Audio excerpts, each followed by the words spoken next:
Good afternoon and welcome to what is now known as Trent Park Animal Centre. Trent Park is the home of Wildlife Rescue and Animal Service Enfield. What I'll do briefly is give you an insight as to how it started and what we tend to do at Trent Park. It was founded by me and my wife June, who lived in Enfield Block and first started caring for wildlife approximately 30 years ago. With negotiations with Enfield Council, we managed to get a small part of what was then Trent Park Pets Corner. That was in 1999. In the year of 2000, our local councillor and the head of the parks asked us if we would take over the running of the Pets Corner as well. This we agreed as if we could use it for our wildlife operations. Council said that's fine, but we have to keep the centre open to visitors as well. So that's how it became Trent Park Animal Centre.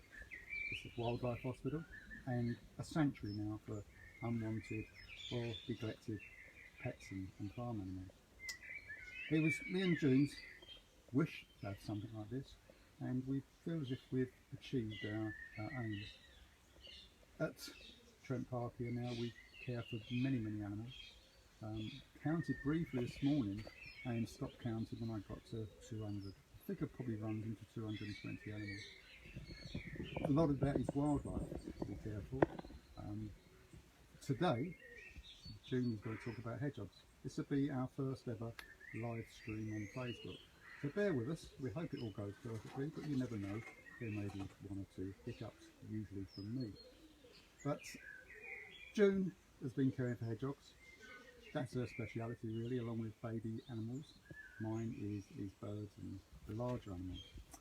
So today you'll get an insight into what June does with the hedgehogs, but also later I'll give you a sort of brief outline on the animal centre here, what we do, what our needs are, and this time with the coronavirus, you know, like everybody else we're suffering, like many of you are, but we have got some particular needs that we want, which I'll go through later. But in the meantime, I'll pass you over to Jude and she can give you a little talk about our four-legged spiny friends.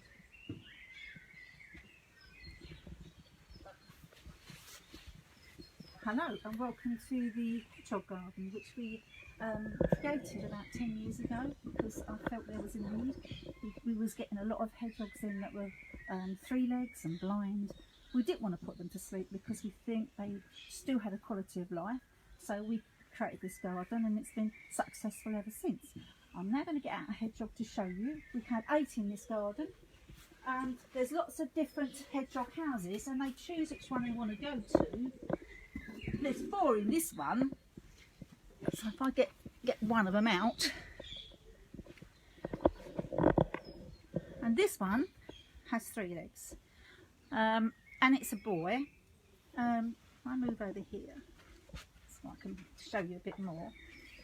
I say we have 8 in there. Actually in the animal centre we've got at least 30 and the rest are actually in the hospital for various reasons. It's beautiful, absolutely beautiful.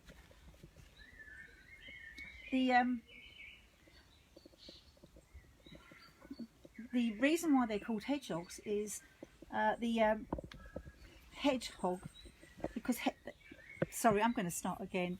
Sorry. Hedgehogs feed in hedgerows, and that's why they're called hedgehogs. And because when they go in, they make a lot of noise, just like a pig. So that's why they're called hedgehogs. The food that they eat in the wild, and I think someone's had a question for that. And that was Susie. She asked what food they have. So in the wild they have mice, insects, beetles, worms, lots of things like that. The food that we feed them actually in the hospital and here is a dog food or a cat food in jelly. And we use these biscuits and we use that size because they swell up in the stomach, so they must be that size. Some people give mealworms as a treat, but there's no nutritional value in those, so we can mix those with the food as well. Bless them. They do like the mealworms. Things that you would know about hedgehog is their spines, which are quite spiky. And because I've been doing it for such a long time, my hands are hard, but if anybody else picked them up, it would hurt them. The best thing I like about hedgehogs is that they do roll up when they're scared. I think it's absolutely fascinating. They have a elastic around their skirt, and they just pull it in, and that makes them feel safe. People have actually asked how we could encourage hedgehogs into the garden, and they need a highway through garden. They need at least 10 gardens to survive in. So if you could make a hole in your fences so they can go through to other gardens, and if you have a pond, you have to make sure that they can get out of the pond. Even though they can swim, it's very hard for them to get out, so you need to put either stones in there, a ramp, so they can get out again. Also, a lot of people use netting for their vegetables, so that's bad for them because of the spines. To spot a sick hedgehog in your garden, the things to look out for is that if they're out in the daytime, that's obviously a bad reason. If you hear them coughing, if they've got any spinal injuries, that's another reason. Sometimes hedgehogs, if they go around in a circle, it could be that they're blind, so that's another good reason to bring them in. It's beautiful. Right, Stella has asked, she spotted 2 hedgehogs running around and pushing each other. Hedgehogs can be aggressive if they meet another male, so I would say to that question, yes, they were aggressive, very aggressive. Rachel has asked how to make a safe hedgehog house using materials. Well, in my garden, I've made that they have a nest over there, which is natural, which is leaves and twigs, and they can go in there. They can make their own nest, or you can use. You've got that down there, which is like a tunnel, which you can get at any pet store. You can put that against a fence and put the natural products in there, the leaves and the twigs in there. Right, Jennifer has asked, is it possible to tell a hedgehog whether it's a male or female? No, you can't. You can't actually tell, because as they're walking along, you can't tell. This one is a boy. This one.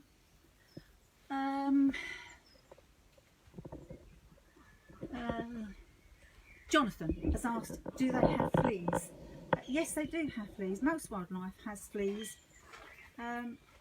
We don't find it a problem. They will get on your cat, they will get on your dog, but they won't live on them. They'll get off again.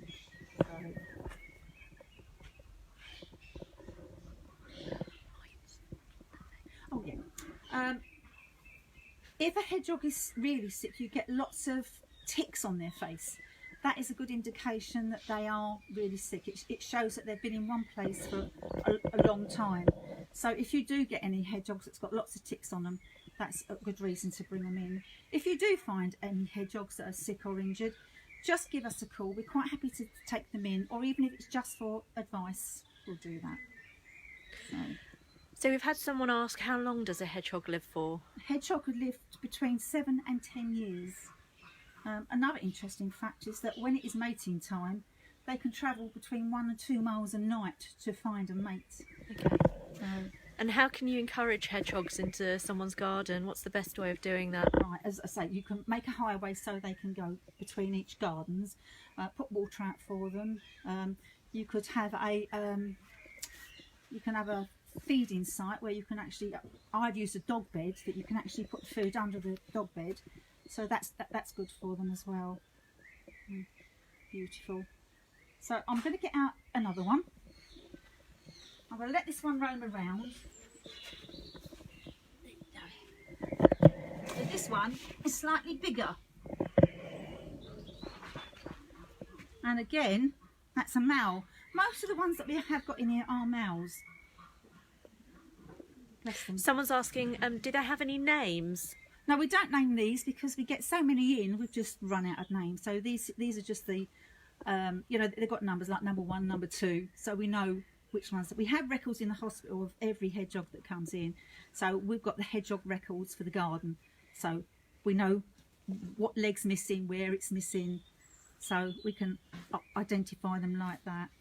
And in terms of hibernating, do they hibernate? And when are they likely to hibernate? They don't have to hibernate. Like this year, they didn't hibernate much because the winter was mild. And if there's a food source, they just don't have to hibernate. So these didn't. They come out of hibernation between March and April.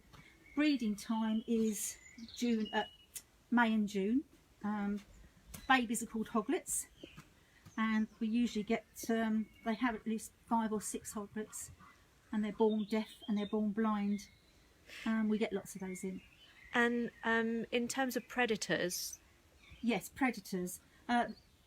It's dogs, it's foxes, and it's badgers. And I say if they know that badgers are around, they quickly get out of the way because they will literally scream if they hear or see a badger.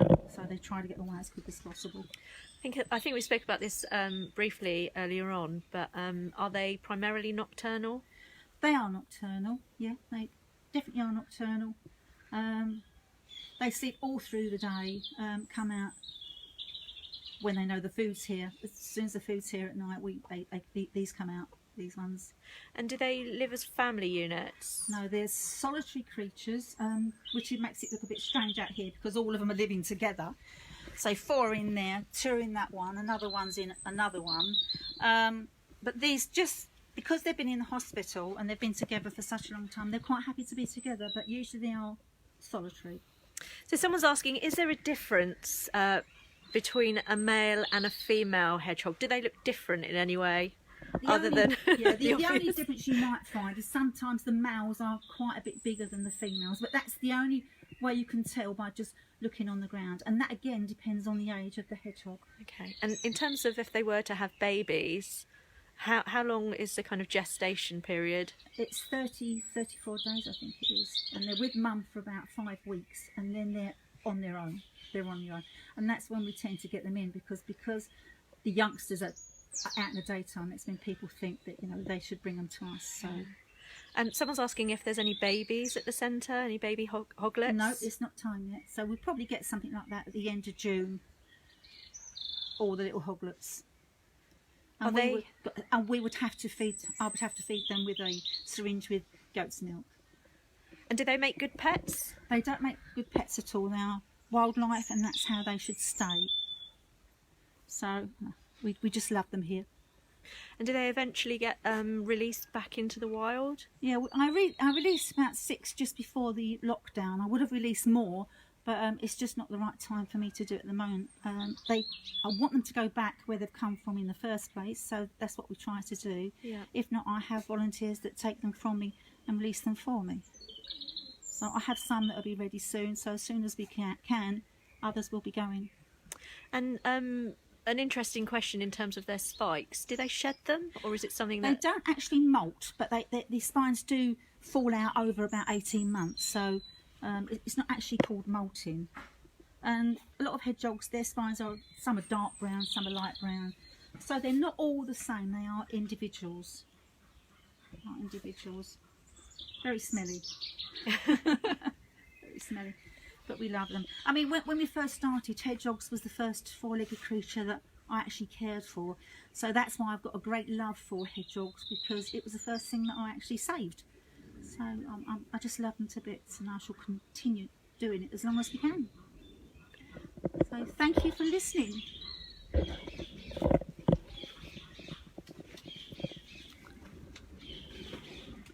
Well, that was just really a brief insight to the work that June does with the hedgehogs. Hedgehogs are coming in now. We've had 2 in today, both with injuries. The coronavirus has affected a lot of people and a lot of animal centres. We are trying our hardest to still help wild creatures. There are some creatures we haven't been able to take in this year, unfortunately. The situation being is that we are so low on funds. There was a time when we didn't think we'd be lasting longer than the end of April.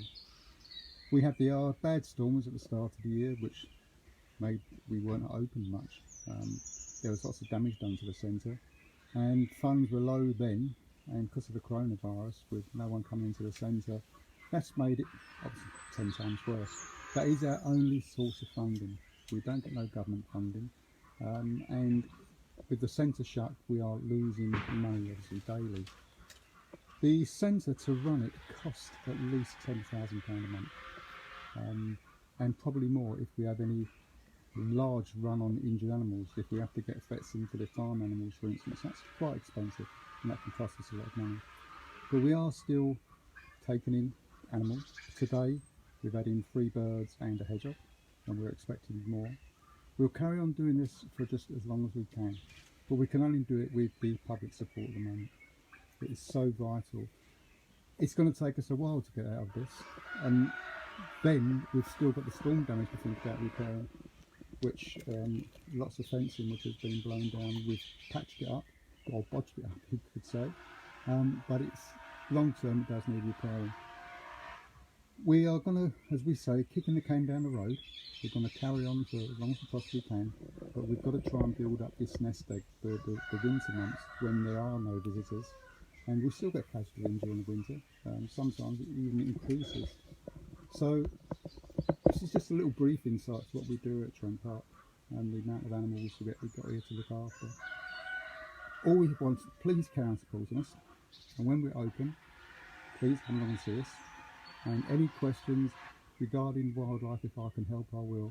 So far this week, where there's lots of places closed and people can't get help, I've had phone calls today from Preston and Reading.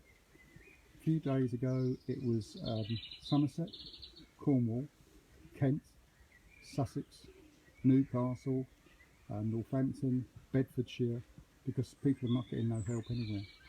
But I'll be more than happy to always give advice on the phone. So it's goodbye from me, as they say, and it's goodbye from June. And thanks for sort of looking in, and we hope that we do something like this again in the future on perhaps one of our other animals. Oh yes, please, by looking on our website or Facebook page, there's links on there how you can make donations. Obviously it's what we need, and we can't survive without them. But look at our website, it's new, it's good, well worth a look, and the Facebook pages and all there. We're carrying on trying to put some videos on there about the centre, so although you might not be able to come to us, we'll come to you. And I do apologise for the pauses. Next time I'll be better. Thank you.